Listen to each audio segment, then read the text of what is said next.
Hello, everyone. I am Althea Walters.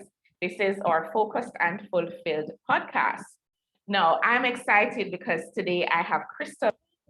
She is my guest, and we're going to be talking about vision boarding and life planning. We're going to be talking about how to use your workspace to manifest the life you want. Krystal has all the tips, Krystal has all the success strategies. She is a clutter expert and she is a feng shui specialist. I'm going to get that right throughout the interview, right? So, welcome, Krystal. Over to you, Krystal. Just tell us a little background about you and then tell us about your journey of how you have now become a feng shui specialist. I'm excited to hear about that. Um, sure. Good morning. Well, I'm so glad to be here this morning. I am, yes, I'm a feng shui designer and a clutter expert. I I kind of started doing that when I was really little, to be honest. Even from the time I was a very little girl, I was always playing interior design. I was decorating my Barbie dream house, and I was rearranging my bedroom and moving my own furniture around in my room all the time. And it was just sort of just the natural thing of what I wanted to do all the time with my life. So even growing up, I was always the girlfriend everybody would call to help them do their room and figure it out. So yeah, then I ended up going to college to become an interior designer, and was sort of introduced to feng shui in my psychology class. Um, Oh wow. mhm, So that's interesting. You know, a lot of times, a lot of the things and the journeys and the things that we do now actually started at a very young age, right? So you mhm. were doing the dress up, the all of these decorating, the playing, the coming together, and those times you were honing skills, you were building skills, right? Which has now transferred into what you're doing now. No, it's interesting. You just said psychology. You were introduced to is it feng shui or the interior design while doing psychology? Um, I was actually going to school to become an interior designer, right, in college. But like everybody else, I had to take all the same gen eds. And so I had to take my psychology class in school. And they just did it a little differently at the school that I went to, because it was all pretty much art degrees. They had us all write something that was related to psychology and related to our field of study as well, right? And everybody had to pick a unique topic. And Mm-hmm. at the time, feng shui had been popular in Western culture, right, for about 5 or 6 years. And so I'd heard of it, but I hadn't really dove into it yet. Energy was sort of a side interest of mine, like understanding energy and understanding manifestation, magic, and sort of like how to manifest a life that you want. That had always been sort of this side thing for me since I was about 9. Um, Yes. and so it had been something that I had studied in interest, like outside of school, always my whole life. Mm-hmm. And so when I had to write this paper about psychology and interior design, and I was sort of looking for like what to write on, I chose this topic of feng shui, and I sort of started diving into it. And one semester of college was not long enough.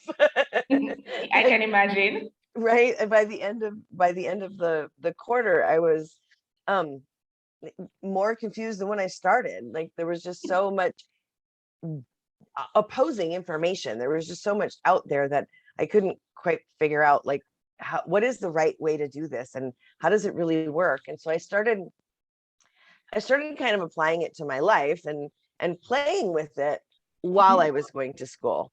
And it wasn't for really a number of years later that as I was in my career working as an interior designer, and I had just started like my dream job.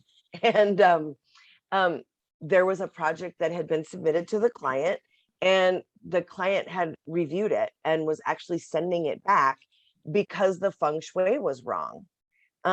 It was an international Ah, client. right? It was an international client. They were from China. They were familiar with Feng Shui. They knew basics about it, and they wouldn't accept the design that the firm had submitted to them, and they wanted it redone. And so my boss was kind of in like a scramble to to figure it out, and asked for a volunteer. Like, does anybody know anything about Feng Shui that can help? And I totally raised my hand and volunteered to take it on. And so, Of course. yeah, Yes, I wanted to shine in my career. I wanted to stand out, and I wanted to make. absolutely. So we take the chances and the opportunities that come to us. Right, I totally did. And so I took it, and then I was like, oh my goodness, what have I done? But like, what if I don't know as much as the client knows about Feng Shui? Like, what if I don't really get it? Like, and so, I went through that sort of phase, but it gave me an opportunity to really fall in love with applying it, like for a purpose. Like they wanted this space, and they wanted it, to have the Feng Shui right. And so hiding it in plain sight, which is the goal, right, was sort of like, I really fell in love with the process of working with clients in such a way. And so I even went back to school again to study Feng Shui, like in depth.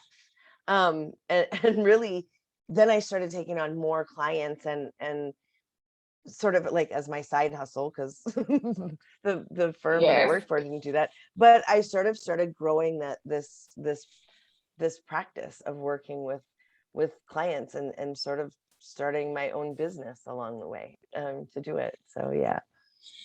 Wow, that's such an interesting conversation. And I heard a lot of things you just said. So even at the beginning, when you were working this through, it was kind of messy. You didn't understand some of the things, but you worked it through, but you continued to do it. And you continued to figure it out along the way. And that's sometimes, as we go through planning our life, planning for our goals, planning for our business, we really don't know all the steps at the beginning. But you were ready to take full responsibility, to jump in head on, figure this thing out. Hey, I want to shine. I want to try it. Let me help you. Let me figure it out. And that's where it starts.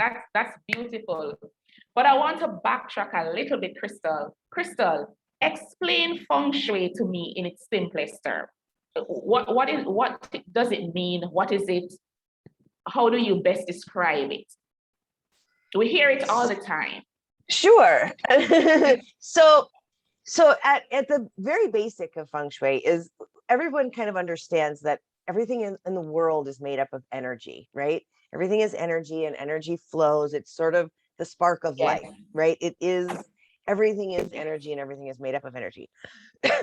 Feng shui is really about studying that relationship with you and your home, right? It's studying that energetic relationship, and really getting it into alignment with one another, so that it allows your home to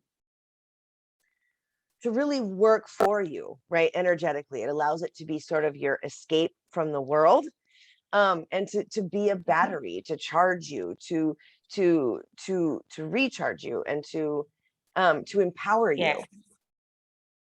um it, Yes. and so feng shui is Yes. really about, I got it. yeah, it's really about not just studying it, but mastering it, so that you use your space to empower you to really create the life that you want, right? It's intentional. Yeah. So it's energy. You feeling the energy, because I get that you have to feel what is happening as well, connecting so that you can use it, as you And you say, calculate it. empower you. Yes. Yes. And Yes. yeah, and there's a whole lot of math calculations, like it's been studied in China for thousands of years, right? And they've really come up with a mathematic formula to be able to understand the flow of energy in your house. So when you're like doing feng shui, when you're applying it to a space, there's a lot of mathematic calculations that happen to make sure that it is in alignment, because it needs to feel right. But the funny thing is, your home is really a reflection of you, right? It's a reflection of everything that goes on for Absolutely. us internally. And so what happens when we try to Mhm. go off this method of it feels right, sometimes it feels right because it's in alignment with energetically things that are holding us back internally, like limiting beliefs that we hold and different things that we have inside us. It's actually aligned with, it feels right for what's wrong with us, if that makes sense. It makes sense. It makes sense. So my sister is the feel energy type of person, right? So she will walk into a space or walk into a room and she's like, no, the feng shui is not right. Move that there, move that there. So you have some people who are just naturally connected. They know how to work spaces. Meanwhile, other persons need help. Now tell us a little bit about how you can really use your space to manifest the life you want. Tell us at least three ways, two or three ways how you can really use your space to manifest what you want in life. Well, getting into alignment, like getting the feng shui right in your room and in your space is going to be the first thing to do, right? Your home, it allows you to really turn your home into sort of a 3D vision board, right? The way you use your space, the way you live in your space, the different activities that you do in your space are what's going to sort of be that generator. So you really want to create space for who you're becoming. Like that's sort of number two, right? You want to create a space for Right. who you're becoming and the life that you're trying to create. And then design it into your space. Yes. Yeah. I like that. I like the part especially about creating for the future, right? So you can see yourself in the space. Maybe you're not even at the level yet, but you want to design something that, look, when I step inside of this space, I am at peace. I feel creative. I feel empowered. I feel like, you know, abundantly blessed. That's what I'm getting. If I'm creating a space for the future, that's what I would create. I want to make sure that all of those things that I just described is when I step into that space, I'll feel powerful, I'll feel empowered, I'll feel blessed, I'll feel abundant, I'll feel creative. Because a lot of times you want to make sure also that you have a creative, energetic space there for you. Mhm. So I like that in terms of creating a space for the life you want, for who you are becoming. That's deep, Krystal. That's great. The 3D, tell me about this 3D. I heard 3D. Tell me or describe for me what you mean. It means using the whole space, right? A lot of us, when we think of vision boards, we think of this tiny little framed thing that you hang on your wall that has a bunch of pictures on it. And so that it allows us to hold the vision. And the problem with that Exactly. is because your space is reflecting what you believe already, everything else in the space is reflecting all of the other stuff, right? So the limiting beliefs that are keeping you from having what's in that little box. And so when we use our whole Yeah. space, when we get our feng shui into alignment and we declutter, right? Everything we own is will tell us a story Mhm. about what we believe is possible for us, or what we think we can and can't have, or should and shouldn't do. And so when we really start Mhm. looking at our space and what is it telling us about what we believe, when we go through this process of sort of decluttering and designing for who we're becoming, it's it I totally lost my train of thought just now. No um problem. it's what makes it it's what makes it happen, right? The vision board in the little box is sort of like still in your head, right? When you make it 3D is what really brings it to life. It's like what you were Right. saying. It's when you step into the space, you almost don't have a choice but to become the person who, because whose space it is, right? Because it's your space. And so it Right. really turns your whole space into reflecting who you want to be, and decluttering all those limiting beliefs so that you do have room to become that person. Yeah. And so that little vision board does have the results to happen. Okay, great. So when we talk about making it real, so you're transferring from the vision board, the physical board that we know, Mhm. and you are putting it in your space. What is it that you're putting in your space? So for example, I had on my vision board that I wanted a new house, right? A new dream house. How is it that I would transfer that to my space? What would you Well, recommend? well, what we do is we get you into alignment with it. We do the feng shui to get you into alignment with the energy of Mhm. your space so that the vision that you are holding is what gets manifested, right? So we align that goal with the vision, right? And we go through this process. I have my own method for how we do this. I call it the design life method, and that's what I take my clients through. And we go through it, and it Okay. goes through this process of sort of decluttering those limiting beliefs that are keeping you from having it, Mhm. then turning that space into that generator to energetically manifest it. And we do the feng shui to get you into alignment with it, and then we literally create that space so that it energetically happens for you. We design all of feng shui, we design all of that into the space so that you really have a beautiful space that feels like you right now where you are. Yes. And then that way it allows you to bring in all of the things that you need to manifest that home. Probably what you need is more income, more clients, more, you know, belief in yourself that you can have it. All of those things are what manifest in the process of doing the work. Mhm. So that then it ends up happening in the real world. That's sort of the idea of what feng shui does is allows you to get into alignment with the vision so that it manifests in the outer world, not just as a picture on the wall. Got it. I heard you talking about limiting beliefs. Can you tell me a little bit about some of the things that you encounter, even from your clients or just by that we need to declutter as we are working to create or manifest the life that we want? What are some of those limiting beliefs that we need to get rid of that are holding us back? Sure. Most commonly, what I see with clients when I work with them is limiting beliefs around scarcity, around worthiness, Yes. and around Mm. obligation. Mhm. Those are probably the three most common types of clutter that I see people Mhm. have. Um, Mhm. and that we go through this process of decluttering those. But it shows up in your space, physically as physical clutter. Okay. How does it show up in your space?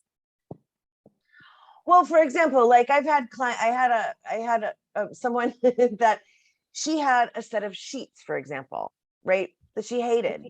They were scratchy and uncomfortable, and they always slipped off the corner. Like they were miserable. She hated them. And now sheets are not that expensive, right? They're 40, Right. $50 for some sheets. But she'd had these sheets for years. And as we really started diving into the story about the sheets, right, it really just came down to worthiness. Mm. She didn't feel like she deserved something better, right? and Mm. and and these are the types of stories that I see repeated over and over and over with my clients. So clutter can literally be anything, Yeah. but everything in your home is a reflection of what you believe that Yeah. you deserve in life, right? Your scarcity beliefs, your worthiness beliefs, your obligation beliefs, and all of it shows up. It has us keep things like, another client had a tea set in her closet that she hated, Mhm. but she was obligated to keep it, right, for years and years and years because it was something that she had inherited. It's sort of just, it's clutter can look like anything. Yes.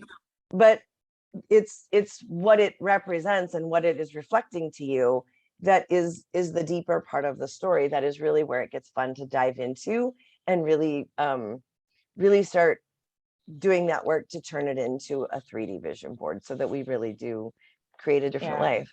Mhm. It's interesting, Krystal. I've never heard the connection made about. I know we have limiting beliefs, etc. And we usually state it, the scarcity part of it, whether we have money or time, etc. But then I've never heard it being really translated or manifested in your home like that. Sometimes we hold on to things that we don't need, and it is connected to some of the limiting beliefs that we have. And the sheet, I got it clear. The tea set, I got it clear because you could have gotten it from your aunt, or and you feel like you should hold on to it at just holding on for I don't know how long or for what, but I understand where that could be coming from. But we are not really looking at how it's really impacting us, holding us back from really manifesting what we think our life could be or who we want to become. So I first time I'm hearing the connection like that, but I'm very grateful for that impact, etc. Very grateful for that insight about how the things in our space can become the clutter and also the limiting beliefs.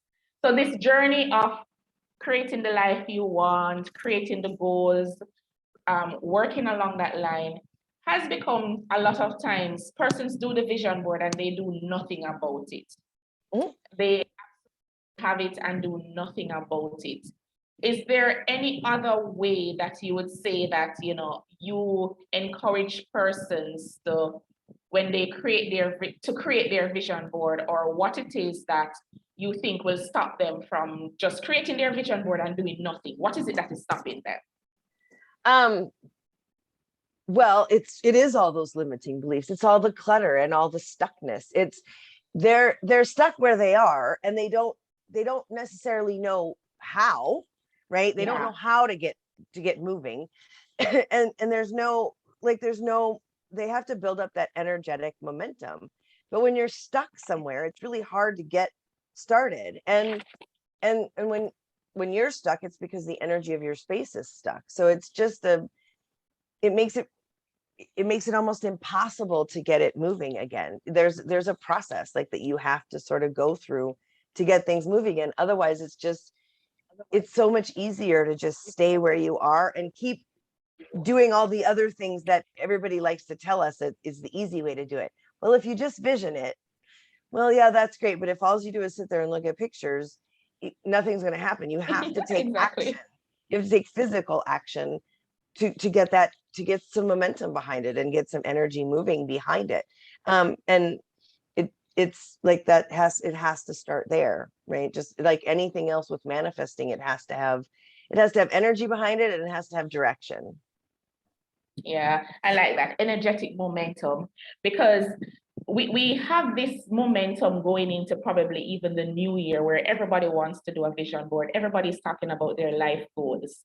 And then the energy is just deflated. But as you say, if it is that we don't declutter those limiting beliefs, then we're going to remain stuck.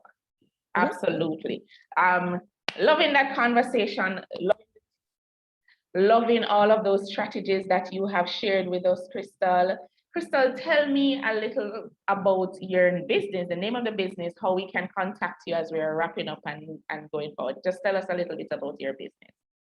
Certainly. Well, I help what I really call soul-driven leaders to declutter and design their workspace to empower them to create the life and business that they want. So I'm the founder of Design Life Studio. And like I said, I have my own proprietary method, the Design Life method, that I take clients through in usually what's called a peace and prosperity alignment that I work with clients to one-on-one to really design that space. Okay, peace and prosperity alignment. Ladies and gentlemen, that was Krystal Home. She is our Feng Shui specialist from Design Life Studios, and she's also a declutter expert. We'll have all the information on Krystal on our platform so that you can access her. Krystal, just to summarize, I love the conversation. We talked about decluttering our limiting beliefs. We talk about the limiting beliefs such as worthiness, such as the obligations that are there, and such as scarcity that we hold on to. And these things manifest into the space that we live in. And we can actually use our space to design the life we want, but we have to make sure that we are disconnecting from the limiting beliefs that are there. The taking action is important, making sure that you have energetic momentum to create those vision boards and to actually execute them is also important. So thank you for sharing with us, Krystal. Is there any last words that you'd want to share and leave with the audience? Well, I do have a free gift for your audience. Oh, And awesome. so that they can get started on decluttering their space as well. Sure. They can download my proprietary method. Actually, it's at declutteryourmindset.com. Okay. And they can get a hold of my 5-step method right there so that they can get started decluttering their space.